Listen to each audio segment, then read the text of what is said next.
So in previous lectures, we went over how to use the curves adjustments as well as the levels adjustments in Photoshop. There are a couple instances where you might not have enough time to really customize your effects and you just want a quick fix as far as contrast or lighting. And so in those instances, you might want to just go to Image, Adjustment, and then there's Brightness and Contrast. And what this does, this is also an adjustment layer you can do, but this one's a little bit larger, has more contrast compared to the background. So what you want to do is on Brightness, if you bring that to the left, it just makes it a darker photo, right? If you go all the way to the left, negative 150, it's not completely black though, so it's not, totally underexposing it, for example. It's just adjusting the brightness of the overall photo, and then if you bring it to the right, it's going to make it a much brighter photo.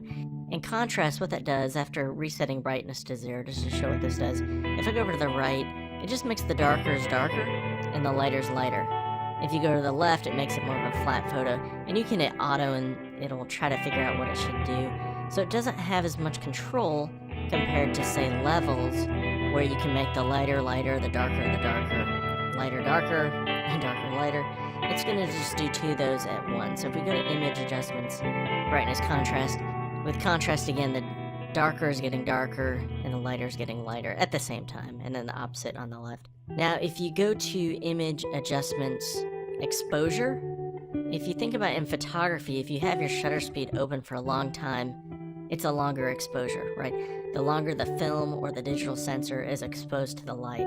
So if you go to the right, it's simulating what it would look like with the longer shutter speed, for example, or a wide open aperture, kind of, in a way, without adjusting the depth of field, of course. But so if you go over to the right, eventually it just becomes all white. If you go all the way to the left, it's completely black. So if you just want a slightly darker photo or lighter photo, you can adjust the exposure there. And if you go to offset, if you go all the way to the right, it's not affecting the highlights as much. It's mostly affecting the dark areas, the shadows, and the midtones.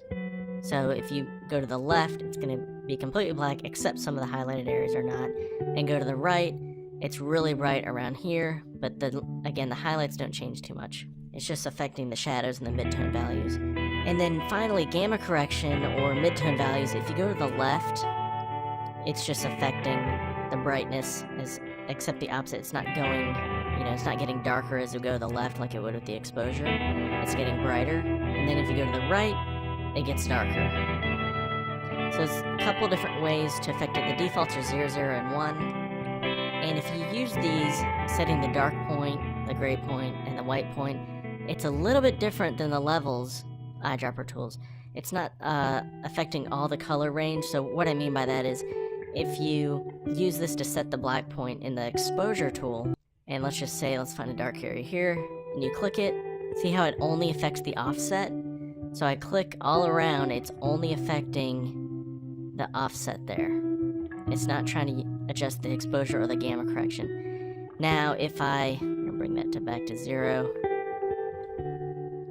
If I set the gray point, let me just guess here, it only affects, as you can see, the exposure. Now if I go to, say, the white point, click that, it's only affecting the exposure as well. So setting the gray point and the white point only affect the exposure, as you can see. But when we're setting the black point, it affects the offset. So I'm gonna hit cancel, just go back, I'm gonna reset that so we can look at this again one more time. So this is more effective in higher bit photos, say like 16-bit and 32-bit. With 8-bit, it can be kind of extreme when we go too far in one direction. We don't have as much dynamic range, or the amount of light between complete black and complete white.